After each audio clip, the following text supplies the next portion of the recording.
Now discussing about the work of Aristotle.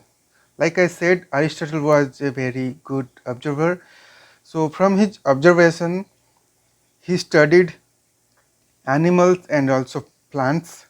And from his observation, he found that there are two types of animals. So he differentiated animals in two groups. This is the first ever classification done in biology, and Aristotle for the first time classified animals into two types. Apart from the classification, he has some other works.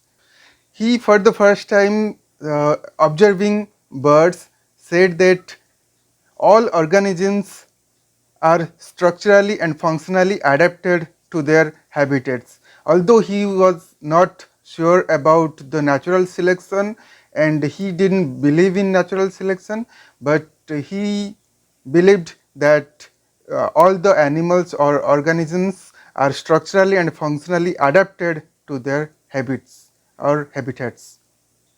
And he said that nature doesn't expend unnecessary energy. Another principle he recognized, which is still believed, is the basic unity of plan. He also wrote about structural and functional analogies between different organisms. From his observation, he found that general structures appear before specialized structures. That means uh, tissue comes first, then before organs. Next is Theophrastus. Theophrastus is Aristotle's student. Aristotle mostly studied animals, but Theophrastus, being his student, mostly studied plants. He also started classifying plants, and also he, for the first time, studied morphology and natural history and their therapeutic use of plants, and he wrote several books about this.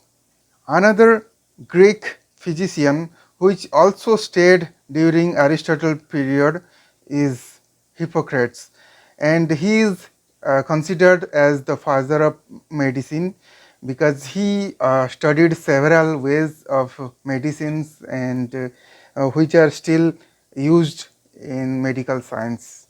After the time of Aristotle and Theophrastus, which was around 500 BCE, there was no considerable study in biology. There was a long gap until the study of Albertus Magnus around 12th century. Till then, there was no considerable study, and Albertus Magnus was a German biologist, and he studied mostly uh, plant. He studied different plant morphology. He studied plant propagation and plant reproduction. Another curious person comes, Leonardo da Vinci. Although Leonardo da Vinci was one artist, his curious mind drives him to study different anatomy of human, including bone morphology, bone junction, and his period was around 15th century. After that, William Harvey studied blood circulation, which was around 1700 year. And during this period, there was the establishment of scientific societies. There were different scientific societies established because scientific studies were growing, and the most prominent one, Royal Society of London.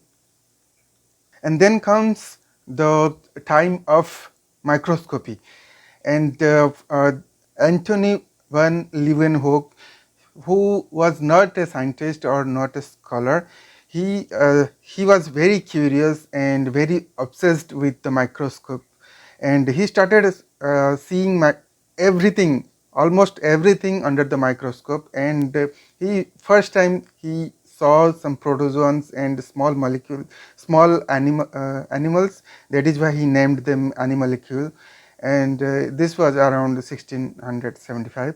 So this is his microscope. Then comes the discovery of cell, which was around a similar same time period like Antonie van Leeuwenhoek. For the first time, the name cell was mentioned by Robert Hooke.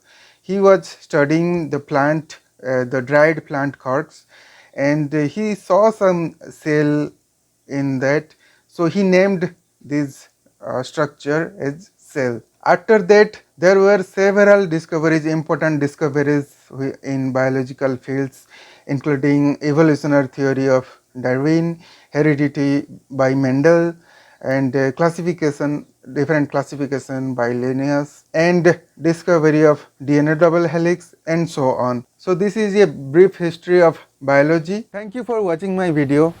See you in next. Bye bye.